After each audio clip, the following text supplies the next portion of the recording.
Amigos, en este combate, en esta guerra, en este conflicto contra esta pandemia, tenemos buenas noticias. Y es que el presidente de la República hizo oídos abiertos, nos escuchó el clamor del pueblo y le agradecemos. Señor presidente, muchas gracias y vamos a recordar lo que él dijo con coraje, con decisión. Esto es lo que dijo sobre el encarecimiento de los medicamentos. Adelante. Al inicio, hace pocos meses, no se sabía cómo combatirla. Los científicos de todo el mundo, incluidos los del Perú, han logrado encontrar tratamientos que agravamiento de los pacientes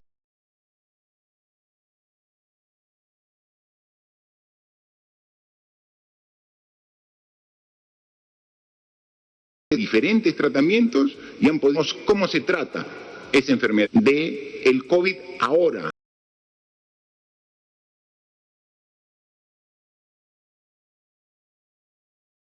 Y entonces se ha ido encontrando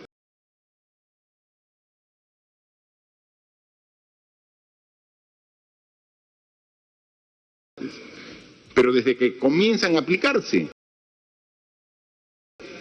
un mal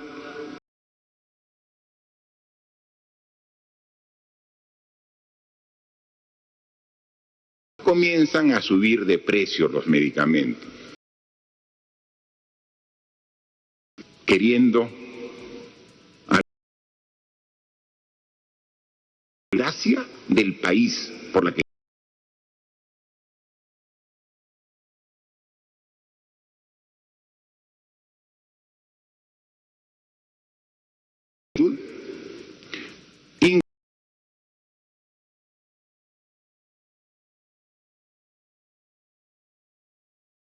para esta enfermedad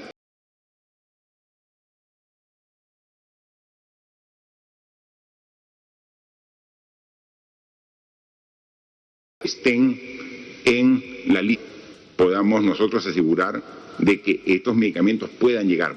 Vamos a tener que hacer la fiscalización correspondiente, además del agregado de los medicamentos en el listado como medicamentos genéricos, tiene que haber la fiscalización para que estén presentes, porque la norma, la ley que dimos el año pasado sobre medicamentos genéricos tiene sanción y penalidad para las farmacias que no cumplan con esta obligación, que funcionan para combatir el COVID-19, pero en su condición de medicamentos genéricos.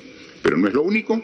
El día de mañana, en Consejo de Ministros, vamos también a debatir un decreto de urgencia para ver qué otras medidas tomamos para que podamos garantizar que como Estado podamos asegurar que los pacientes que sufran del COVID-19 puedan acceder a esos medicamentos a través del sistema mismo que tenemos de salud, para que, eliminando tantas trabas burocráticas administrativas para la adquisición de esos medicamentos, podamos hacerlo rápidamente para que podamos tener la disponibilidad para todos los pacientes de todas las regiones del país. Eso es un tema que ya está en agenda, que el día de mañana en el Consejo de Ministros lo veremos en la sesión correspondiente. Tengo que decirle al presidente gracias totales, o de repente muy agradecido, muy agradecido, muy agradecido. Pero quisiera, con el respeto de siempre, referir también algo. En realidad yo creo que sí deberíamos hacer el pequeño pack de medicamentos. ¿Para qué? Para que esto se estandarice y entonces la gente no tenga confusiones.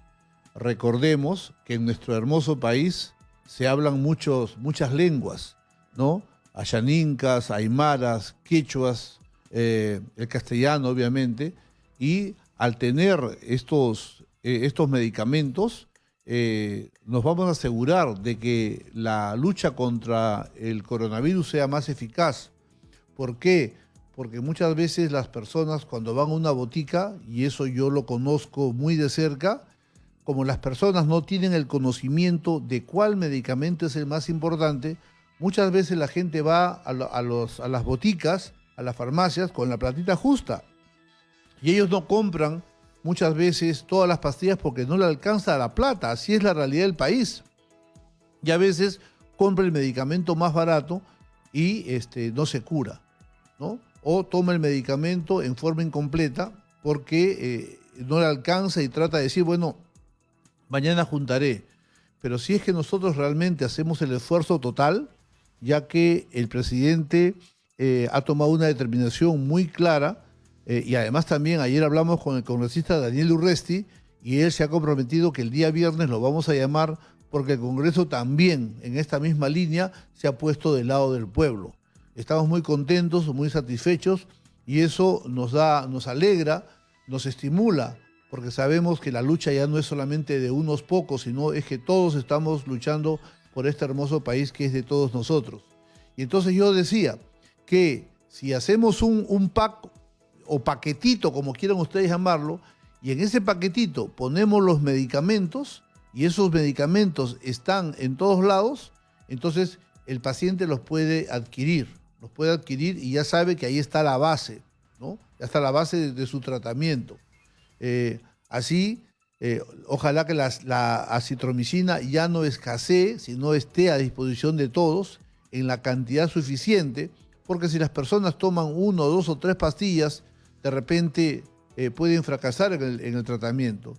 Igual también la ivermectina, ¿no? También a veces una farmacia te dice, te toma un medicamento, falta el otro, pero si viene todo junto, entonces sería un gran avance.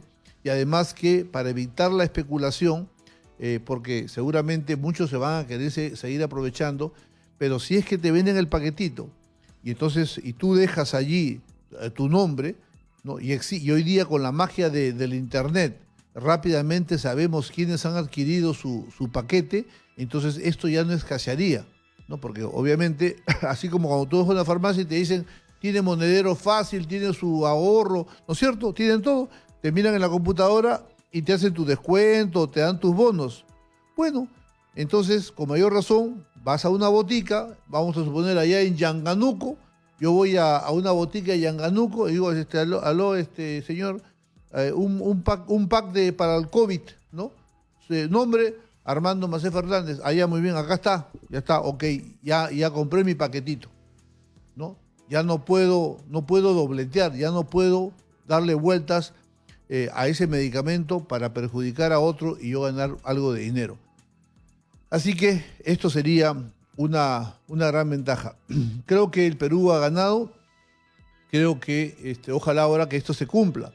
Esto se cumpla porque por más que el presidente hoy día ha hablado y por más que ayer hablamos con Daniel Urresti y él se ha comprometido que el día viernes lo vamos a llamar porque la Junta de Portavoces ya se puso de pie y ya confirmó, ¿no?, el proyecto de ley para evitar de que estos abusos se sigan cometiendo. O sea, ahí todos hemos empujado el carro, pero hasta el día de hoy no hay medicamentos, ¿no? Hoy día atendí a una paciente de Independencia y me decía que las gotas de ivermectina la están vendiendo por gotas, ¿no? Carísimos. Y entonces, eso no puede ser. Entonces hay que preocuparnos para que este buen consenso, esta decisión, se plasme en la realidad y realmente se pueda hacer el control para que esta medicación llegue al pueblo. Bien, vamos a aprovechar estos minutos porque hoy día tenemos varios entrevistados. Vamos a abrir los teléfonos al 251-9422 para seguir conversando y si es que alguien se quiere comunicar conmigo, con mucho gusto, llame pues al 251-9422 o al 467-4499, que con gusto podemos conversar. ¿Ok? Mientras que ustedes llaman, recuerdo que ya tenemos 2.914 fallecidos. No, creo que es cuestión solamente de horas para llegar a 3.000 fallecidos. Y bueno, ojalá que esto ya se detenga. Vamos con una llamada. Aló, buenas noches. Aló. Hola. Aló, doctor, buenas tardes. ¿Cómo estás? Cuéntame. Doctor, buenas tardes. Le llamo de acá de Huacho. Mire, soy comerciante del mercado de Huacho, pero no deseo a trabajar por motivo que tengo un hijo de 14 años que le hago ver en el Instituto Nacional del Niño y tiene rinitis alérgica. Y el doctor me dijo que eso era un asma y tengo miedo poder transmitirle el virus. ¿Qué tan complicado sería que si yo salga a trabajar y contraiga el virus, hacerle daño a mi hijo? Hace poco, en una de las conferencias que dio el Ministerio de Salud, uno de los expositores, uno de los mejores médicos que tiene este país es el doctor Eduardo Gotuso, ¿no? Y el doctor Gotuso, cuando estaba leyendo las publicaciones que hace el Ministerio de Salud oficialmente, estaba leyendo cuáles son las enfermedades consideradas como comorbilidades, es decir, las enfermedades peligrosas que podrían hacer el virus más peligroso, ¿no? Él refirió allí que no se debería poner a los asmáticos. Eso es lo que él piensa como médico infectólogo. Es el médico infectólogo más reputado, más conocedor de todo el país. Así que y yo encuentro cierta razón porque el asmático es una persona que lo que tiene es un espasmo de los bronquios y eso le dificulta la eliminación del aire, pero no necesariamente tendría que ser una comorbilidad como la diabetes y la hipertensión. ¿Por qué? Porque la hipertensión y la diabetes sí son problemas porque la estructura de los vasos que después se rompan con mucha facilidad sí explicarían por qué estas enfermedades serían cómplices del COVID. Pero en realidad el asmático no tiene ninguna patología, ninguna alteración de su primera vasa, de sus microvasos pulmonares, y entonces en realidad yo creo que el doctor Gotuso con acierto ha hecho esa aclaración, que los asmáticos no necesariamente tienen que estar considerados dentro del saco de personas con comorbilidad, ¿ok? Y entonces, para tu tranquilidad, si tu hijo es asmático, bajo este criterio dado por el doctor Eduardo Gotuso, ¿no? Que es un brillante médico, y además mi respeto porque él ha sido profesor mío, y me felicito de haber tenido profesores de esa talla, así que te doy esa tranquilidad. Así que nada, anda a ver a tu hijo con los cuidados del caso, lava las manos, ponte tu mascarilla, mantenga la distancia y nada va a pasar. ¿Ok? Así que esta es una tranquilidad para los asmáticos. Justamente antes de ayer estaba revisando información y me encontré con ese video, lo puse a ver con atención y sí, después de escuchar al doctor Eduardo Gotuso, estoy de acuerdo con él. No tendría por qué el asmático ser una comorbilidad considerada dentro de un peligro, en este caso de coronavirus, y creo que esta reflexión dará tranquilidad a todos los asmáticos que me están escuchando y que son muchísimos en el Perú. Seguimos, 251-9422 y 467-4499. Aló, buenas tardes. Aló. ¿Cómo estás? Aló, buenas tardes, doctor Macé. ¿Cómo estás? Te escucho. Una consulta. Yo di positivo, el 30 me hicieron la prueba y di positivo y el 1 de mayo me llamaron pues, diciendo que era positivo. ¿Ya? Pasé mi cuarentena, mis 14 días, y el sábado último ya pasé mi cuarentena, salí a la calle, ¿no? ¿Ya? Me habré demorado unas 3 horas y media. Pero ahí siento cuando ya vine que me falta el aire.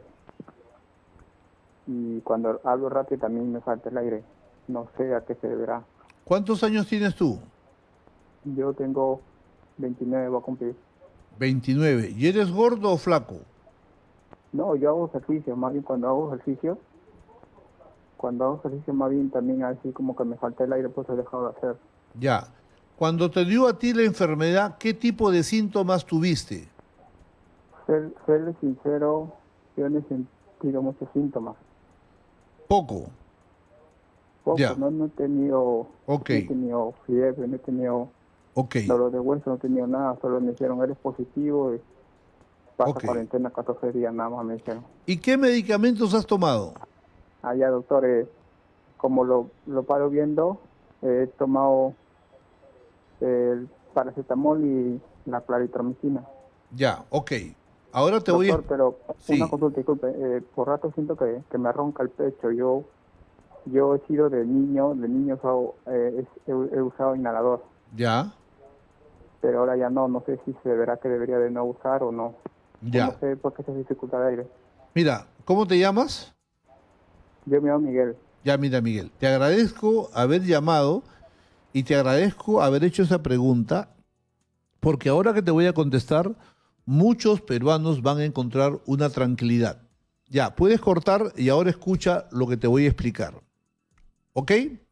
Bien. Cuando en Italia se comenzaron a hacer eh, los estudios, ¿no? En los fallecidos y hacían los estudios anatomopatológicos, encontraron que muchos pacientes que habían muerto, a pesar del respirador, habían hecho una tremenda fibrosis pulmonar. Y la fibrosis pulmonar es el cambio de las células que efectivamente te sirven para respirar, y esas células son destruidas y son cambiadas no por nuevas células funcionantes, sino por células de reemplazo que ya no sirven para captar oxígeno.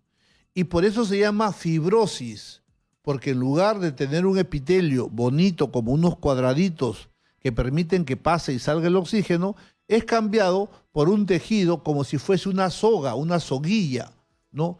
De fibras.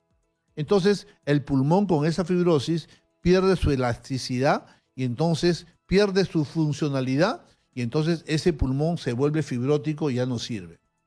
Pero ese cambio se daba en pacientes que habían tenido un tremendo cuadro de inflamación que nosotros lo llamamos los médicos la tormenta de citoquinas. Tormenta porque cae lluvia, relámpago, trueno, graniza, un desastre. Por eso le llamamos tormenta de citoquinas, y las citoquinas son todas las enzimas de nuestro sistema inmunológico que han sido volcados para destruir al virus, y por querer matarlo hemos terminado estropeando nuestro propio pulmón. O sea, la fibrosis pulmonar se da en el 99.9% de los casos cuando el cuadro de inflamación ha sido tremendo. Pero no ocurre eso, como en el caso de Miguel que me ha llamado, que él dice, yo doctor casi no sentí nada. Ok. Ahora, cuando una persona sale de este cuadro, el paciente piensa, todos los días ve la noticia, ve 1.000 muertos, 1.200 muertos, 1.300 muertos, 1.500 muertos, 1.800 muertos, 2.000 muertos, ¿ya? No hay camas UCI, no hay ventiladores. ¿Cómo creen ustedes, y muchos de los que me están escuchando saben, cómo te sientes? Tú dices, ¿en qué momento me toca a mí? Y ya no hay ventiladores, y ya no hay medicamentos. El paciente entra en trompo y crea un cuadro de ansiedad tremendo. Y muchísimos pacientes, hoy día, dentro de mis pacientes, he tenido muchas personas que han roto en llanto ahí, ¿no? Por el estrés que tienen, ¿no? Cuando les digo, ya tú estás, le he dicho, mira ya hija, ya tú estás ya alta, estás en alta. Cuando yo les he dicho estás en alta, en lugar de saltar y reír, se han roto en llanto en mi consultorio y han hecho su catarsis. Porque obviamente ahí rompen ese dolor, esa incertidumbre, esa inseguridad, ese miedo. Entonces, ojo, que muchísimos pacientes están padeciendo esa sensación de falta de aire, no porque en realidad tengan una patología o una enfermedad o un desastre en su pulmón, no, señores, sino es porque su cabecita, ¿no?, se ha puesto en esa situación de miedo, de temor, y ellos están sintiendo que le falta el aire cuando en realidad no le falta el aire. Ahora, hay un tema. Muchas asmas, ¿no?, se desencadenan por el estrés, porque cuando hay estrés se va a formar en la sangre sustancias como la adrenalina, epinefrina, norepinefrina, y va a haber una constricción. El bronquio se va a cerrar y el paciente cuando quiera tomar aire no va a poder. Y entonces entra en trompo y está pensando, ya, me está volviendo el virus. Y no es eso, sino que la gran cantidad de catecolaminas, de epinefrina, noradrenalina y todas esas cosas están produciendo una broncoconstricción y a los pacientes no les está haciendo pensar que están enfermándose y no es así. Por eso, y sobre todo eso puede causar mucho en los pacientes asmáticos, como este paciente que me dice, doctor, yo uso inhalador. Por lo tanto, este paciente es asmático o tiene espasmos a continuación y con la gran carga que tiene de miedo, están haciendo espasmos bronquiales y están sintiendo que se ahogan cuando en realidad no tienen nada. Así que le pido a muchos de mis pacientes, de mis amigos, calma, tranquilidad, ¿ok? No, el COVID no vuelve y quédense tranquilos que poco a poco ustedes van a volver a la normalidad y van a respirar tranquilos. No tienen por qué preocuparse, ¿ok? Vamos a un corte y volvemos.